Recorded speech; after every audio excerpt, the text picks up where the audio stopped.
Dear learners, welcome to this thought-provoking unit on representation of sexualities in media.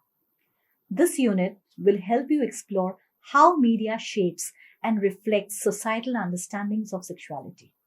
Together, we will unpack powerful theories, analyze diverse portrayals of sexualities, and examine how these representations influence and are influenced by culture, politics, and power. As we navigate through concepts like Foucault's idea of sexuality as a social construct, queer theory, and the evolution of LGBTQ movements, we hope you will gain fresh perspectives and critical insights. The goal is not only to understand how media represents sexualities, but also to question and challenge the norms we often take for granted. As part of this unit, you will learn foundational theories on sexuality, including Foucault, psychoanalysis, and queer theory. You'll also be able to examine how media represents diverse sexualities and shapes societal perceptions. And you will also be able to trace the evolution of LGBTQ movements and their role in contemporary discourse. Sexuality is a natural and important part of being human. It affects our identity, relationships, and roles in society and goes beyond just sexual activities. It includes things like family, gender, body image, and reproduction. However, sexuality is often shrouded in secrecy and discomfort, considered a taboo subject in many societies. Conversations around it are frequently avoided, and open discussions are discouraged, leading to misunderstandings, stereotypes, and stigma. Despite this, sexuality remains a fundamental part of human identity, deeply influenced by the culture, history, and power structures of society. Today, sexuality is explained in two main ways. Some believe it is something we are born with, that is biological, while others think it is shaped by society and culture, that is social constructivism. It refers to how people experience and express themselves as sexual beings, encompassing a wide range of desires, identities, and relationships. Representation, on the other hand, is about how ideas, concepts, and people are portrayed in cultural and media texts. Representation plays a key role in shaping how sexuality is understood and perceived in society. It evolves how ideas about sexual identities, orientations, relationships, and behaviors are portrayed through language, media, and cultural narratives. These representations influence social attitudes, norms, and beliefs about what is considered acceptable or normal regarding sexuality. Theories of sexuality began to take shape in the late 18th and early 20th centuries as researchers and thinkers started to explore human sexuality beyond social norms and taboos. In this section, we will explore the different ways people have tried to understand human sexuality. From psychological to social, biological to cultural viewpoints, these theories help us see how sexuality shapes who we are and how we express ourselves. We will explore ideas from key thinkers and discuss how sexuality connects with identity, behavior, and society and influence our worldview. Have you ever wondered how society came to define what is normal or acceptable when it comes to sexuality? Michel Foucault, a famous French philosopher, gave us a new way to think about sexuality. In his book, The History of Sexuality, Foucault explained that sexuality is not something natural or universal. Instead, it is shaped by the way we talk about it and the power structures in society. This means that our understanding of sexuality comes from social norms, historical events, and systems of control. Let us explore his ideas and how they connect to the role of media in shaping sexual norms. Sexuality as a product of discourse. Foucault believed that sexuality is not something natural or fixed, but is shaped by the way societies talk about it and manage it. He called this discourse, which means the ideas, words, and rules that help define things like what is considered normal or abnormal sexual behavior. Institutions like religion, governments, schools, and medicine have played a big role in shaping these ideas. For instance, the classifications of heterosexuality, homosexuality, and bisexuality did not emerge from biology but were constructed through historical and social processes. These categories allowed institutions to exert control over individuals, dictating acceptable and unacceptable behaviors. By defining norms, societies established boundaries that influenced personal identities and behaviors. Foucault also explained that power is deeply involved in these discussions about sexuality. Power is not just about making people follow rules, it also shapes how we think and talk about things. In this way, power is not only about controlling people, it is about creating ideas. For instance, when certain behaviors are labeled as wrong or deviant, those labels gain meaning. And over time, people might start identifying with those labels or fighting against them. Another key point Foucault made is that these ideas about sexuality are not permanent. They keep changing. As societies grow and change, so do their attitudes about sexuality. This happens because different groups are always negotiating and fighting over what should be considered acceptable or unacceptable. An important part of Foucault's theory is that where there is power, there is also resistance. When powerful institutions try to control or define sexuality, individuals and groups often fight back. For example, when homosexuality was labeled as deviant, in the past, LGBTQ movements emerged to challenge that label and redefine their identities. This is called reverse discourse, taking negative terms and turning them into positive ones. Words like queer and gay, once used as insults, have been reclaimed as symbols of pride and identity. Reverse discourse is powerful because it challenges the very systems that try to suppress certain groups. It does not just reject the labels, it redefines them, often in ways that celebrate diversity and challenge the status quo. This process shows that power is never absolute. Even in situations where control seems overwhelming, resistance can lead to significant social and cultural change. Now, let us shift to a different but equally influential theoretical perspective on sexuality, that is psychoanalysis, as developed by Sigmund Freud. While Foucault focused on external forces like institutions and power, Freud delved into the internal forces within the human psyche that influence our desires, identities, and behaviors. Sigmund Freud, born in 1856, was an Austrian neurologist and the pioneer of psychoanalysis, a method for understanding and treating psychological issues. His work transformed how we think about the mind and human relationships. Freud's theories offer a key insight into the connection between sexuality and the subconscious mind. Psychoanalysis, founded by Freud in the late 19th century, is a theoretical framework and therapeutic approach that seeks to explore the unconscious mind and its influence on human behavior. Central to Freud's psychoanalytic theory is the concept of sexuality, which he believed to be a fundamental driving force in human development and behavior. Freud believes that human behavior is influenced by unconscious thoughts, desires, and memories, many of which are rooted in early childhood. Freud's groundbreaking work has laid the foundation for understanding how sexuality shapes individual and collective human experiences. Let us now look at some of the key ideas of Freud. Freud used the term sexuality to describe a broad range of bodily pleasures and desires. According to Freud, sexuality begins in infancy and evolves through a series of psychosexual stages, each associated with a specific erogenous zone.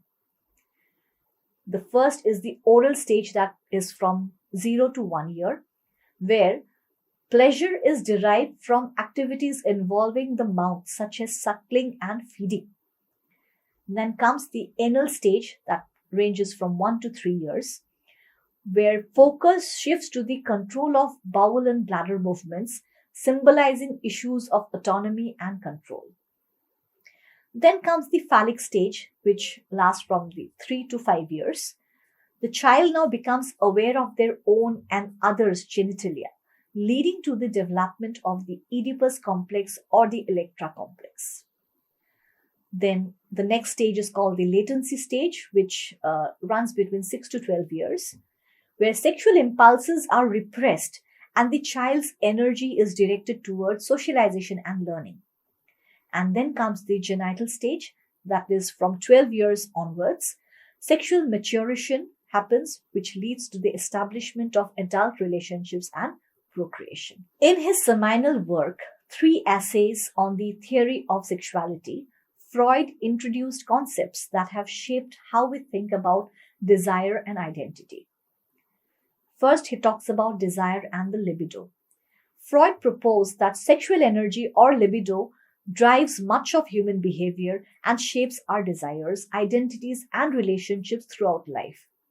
He introduced the idea that early childhood experiences, particularly those involving family dynamics, play a significant role in the formation of sexual identity. Next, he talks about repression. Freud emphasized the concept of repression, suggesting that societal norms and taboos push certain desires into the unconscious, where they may manifest in dreams, neuroses, or even artistic expressions. Through psychoanalysis, Freud sought to understand how these repressed desires influence our behavior and sexuality, highlighting the complex relationship between the conscious and unconscious mind in shaping our sexual identities. Freud also talked about voyeurism, or the pleasure derived from observing others. This natural curiosity about private or forbidden aspects of life plays a significant role in how humans engage with visual media and storytelling. Freud's theories help us understand why certain themes and images resonate with audiences. For example, visual media like films often appeal to the subconscious by creating characters or scenes that tap into our hidden desires and fears. The pleasure of watching a movie can involve a form of voyeurism, where the audience experiences gratification through observing others' lives. Building on Freud's ideas, feminist scholar Laura Mulvey analyzed how traditional cinema uses psychoanalytic principles to structure its narratives and visuals. In her influential essay, Visual Pleasure and Narrative Cinema, Laura Mulvey introduced the concept of the male gaze to critique the ways in which cinema reflects and reinforces patriarchal norms. Mulvey argued that classical Hollywood films are primarily designed to cater to a heterosexual male audience, positioning women as objects of desire rather than active subjects within the narrative. This gaze, which is rooted in Freud's concept of voyeurism and scopophilia, the pleasure of looking, is a tool of power that shapes the way women are portrayed on screen. According to Mulvey, women in traditional cinema are often depicted as passive, with their physicality emphasized through framing and camera angles that reduce them to mere spectacles. In contrast, male characters are usually the active protagonist whose actions drive the narrative forward, while women remain secondary. Their identity are often constructed through their relationships with male characters. Now let us delve into yet another important perspective on sexuality, that is queer theory, which emerged in the late 20th century. Queer theory challenges traditional understandings of gender and sexuality and offers a critique on how these concepts have been defined and regulated by society. It provides a more fluid and inclusive approach, especially in relation to postmodern sexualities. So, what is queer theory? Queer theory is an interdisciplinary field that challenges fixed categories of identity like heterosexuality or homosexuality by emphasizing their fluid, socially constructed nature. Rooted in the work of thinkers like Judith Butler, Michel Foucault, and Eve Kosofsky Sedgwick, it disrupts binary ideas of sexual orientation and gender, urging a broader, more inclusive understanding. The term queer originally meant strange or unusual, but over time it was reclaimed by LGBTQ plus communities as a powerful inclusive term for identities and expressions that do not conform to traditional norms of gender and sexuality. Today, queer is often used as an umbrella term to describe anyone who challenges binary ideas of male or female or heterosexual and homosexual, embracing the fluidity and diversity of human identity. It signifies non-conformity, self-expression, and the freedom to exist outside rigid societal categories. For instance, someone might identify as bisexual, pansexual, or gender nonconforming, resisting traditional labels. Queer theory reminds us that identity is not about fitting into boxes, but embracing the richness and variety of human experience. Postmodern sexualities. So, queer theory is closely tied to postmodernism, an intellectual movement that questions universal truths and fixed ideas. Like queer theory, postmodernism challenges traditional notions of what is considered normal or natural, emphasizing that sexual norms and behaviors are shaped by culture and evolve over time. Both perspectives reject rigid identities and encourage fluid, diverse understandings of sexuality. Queer theory invites us to rethink dominant ideas about sexuality and explore the varied ways people experience and express desire. It champions the freedom to define one's own sexualities and relationships without societal constraints. At its core, queer theory is about liberation, breaking free from normative gender and sexual roles. By examining how society enforces these rules, it advocates for greater freedom, inclusivity, and acceptance, empowering everyone to embrace their authentic selves. Media plays a pivotal role in shaping public perceptions, attitudes, and beliefs about sexuality. From movies and TV shows to advertisements and social media platforms, the portrayal of sexualities influences how individuals understand and relate to their own sexual identities as well as those of others. The representation of various sexual orientations and gender identities is not just a matter of visibility, but also of legitimacy and inclusion. When media accurately reflects the diversity of human sexual experiences, it helps break down harmful stereotypes, fosters empathy, and promotes acceptance in society. On the other hand, limited or stereotypical representations can perpetuate ignorance, reinforce prejudices, and marginalize individuals. The evolving portrayal of sexualities in media also plays a crucial role in advocacy and social change, offering a platform for voices that have historically been silenced. In this section, we will explore how different sexualities are represented in media, analyzing their historical context, evolution, and current trends across various forms of entertainment, including cinema, television, and web series. This will help us understand not only the impact of these representations on society, but also the larger implications for identity formation and cultural norms. Representations of homosexuality.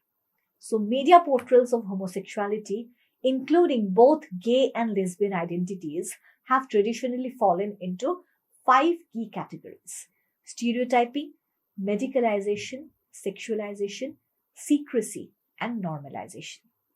Stereotyping often reduces homosexual individuals to one dimensional caricatures, such as the effeminate gay man or the tomboyish lesbian, neglecting their full identities. Medicalization historically portrayed homosexuality as an illness that needed to be cured, reflecting of harmful views. Sexualization focused solely on the sexual aspect of these characters, ignoring their emotional or personal lives.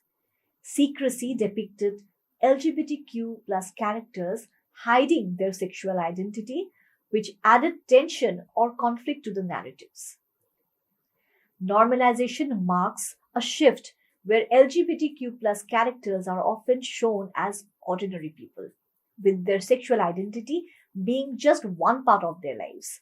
This shift has helped break down stigma, leading to more authentic portrayals of gay and lesbian individuals. In the 1960s, gay and lesbian characters were largely absent in mainstream media or depicted in a negative way. Homosexuality was taboo, and any mention of it was either discreet or derogatory. When such characters appeared, they were often criminalized or presented in tragic ways. For instance, the 1961 film The Children's Hour depicted a lesbian relationship as deceitful and leading to ruin, reinforcing harmful stereotypes.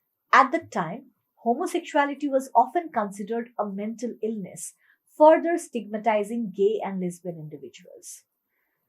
The 1990s marked a significant turning point in LGBTQ plus media representation. While gay characters were still rare, there was a shift towards more complex and positive portrayals.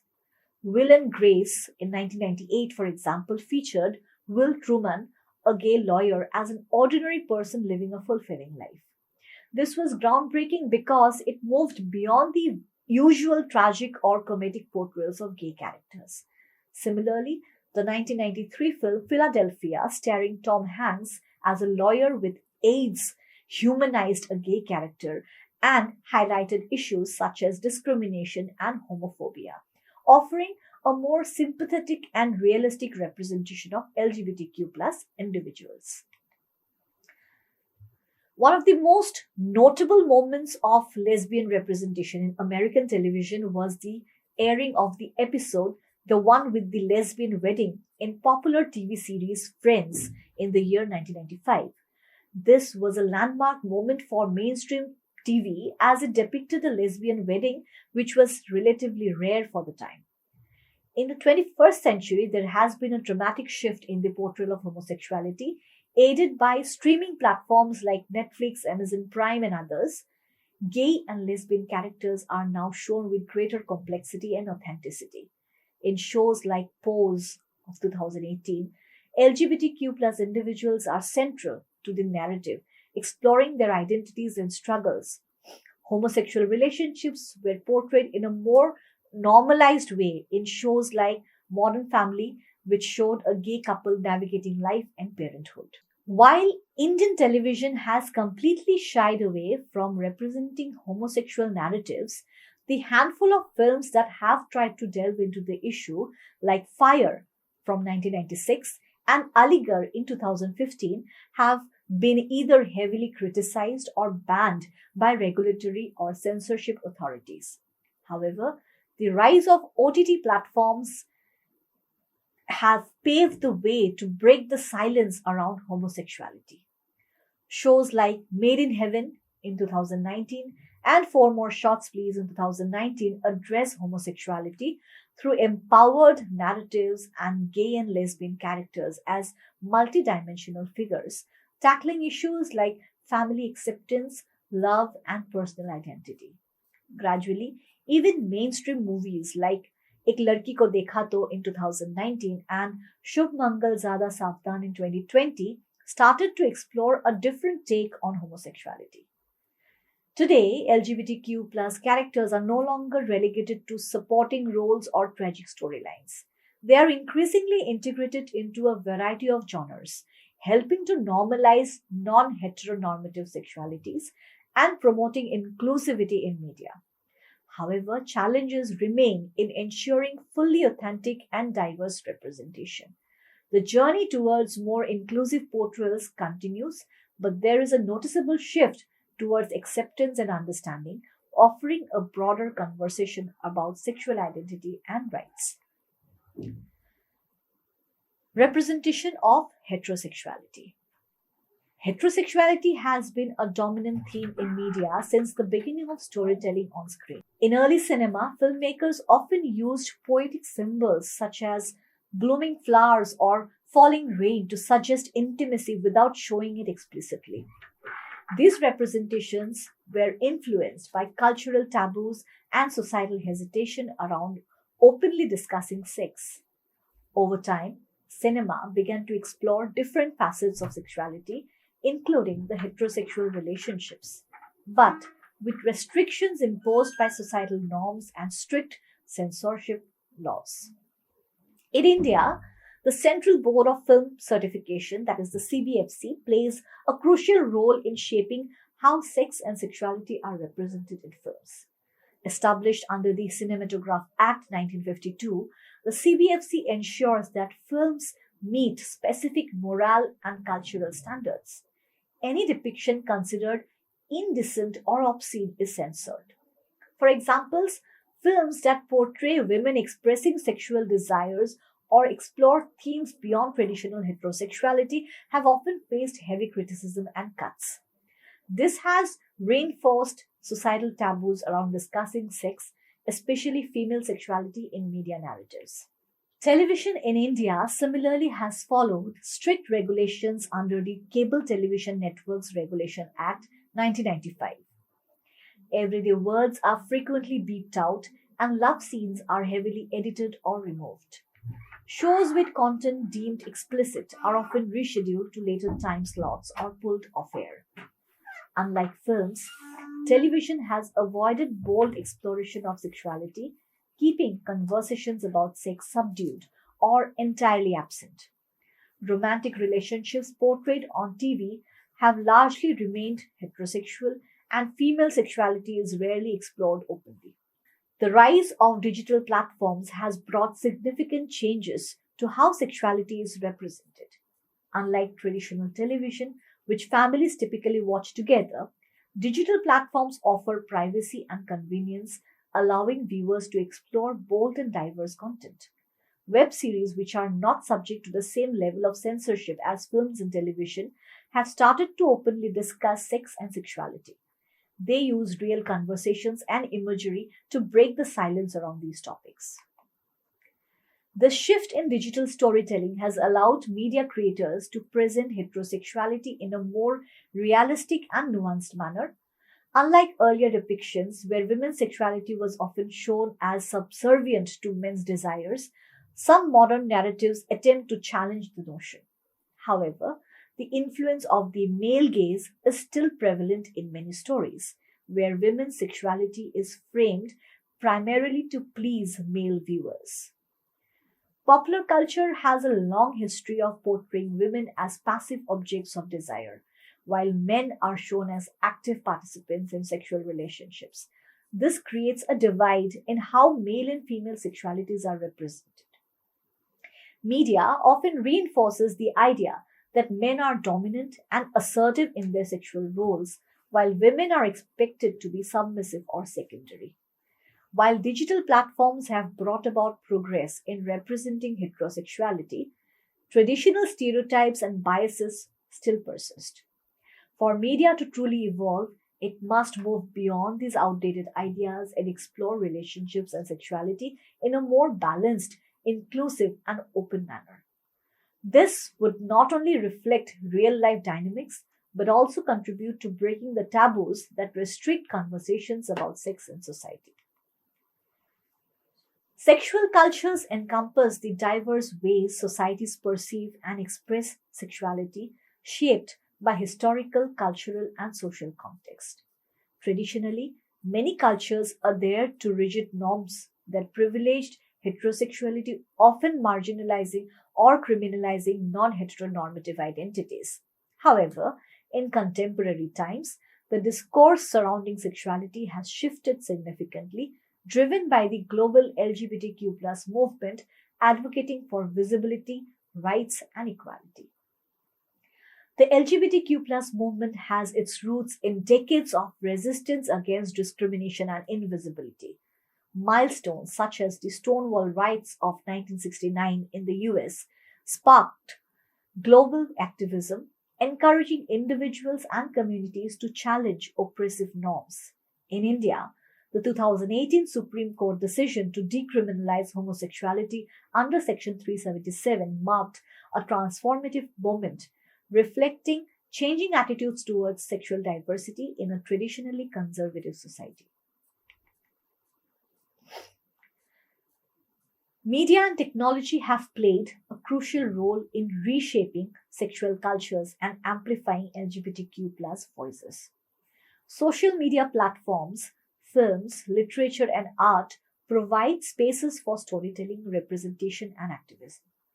Positive portrayals of LGBTQ individuals challenge stereotypes and foster empathy, although tokenism and sensationalism often undermine authentic narratives. Despite progress, significant challenges remain. In many parts of the world, laws continue to criminalize LGBTQ identities, and cultural stigmas perpetuate exclusion and discrimination.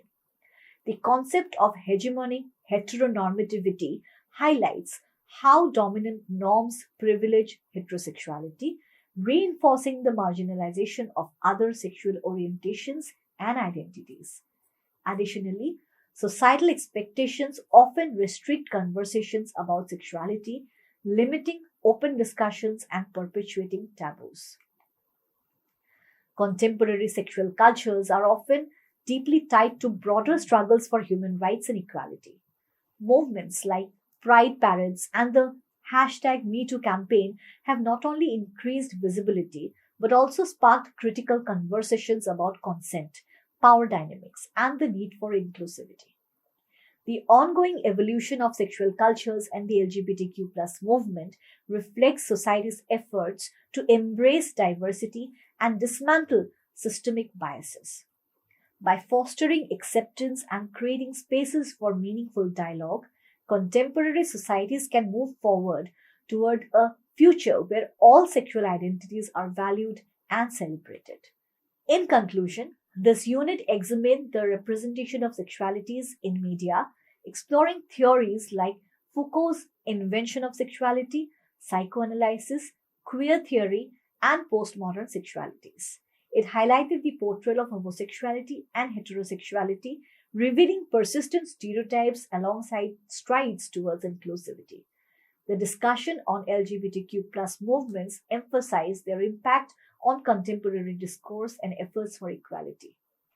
This analysis highlights the media's influence in shaping societal attitudes and the need for ongoing critical engagement with the narratives it perpetuates. Thank you.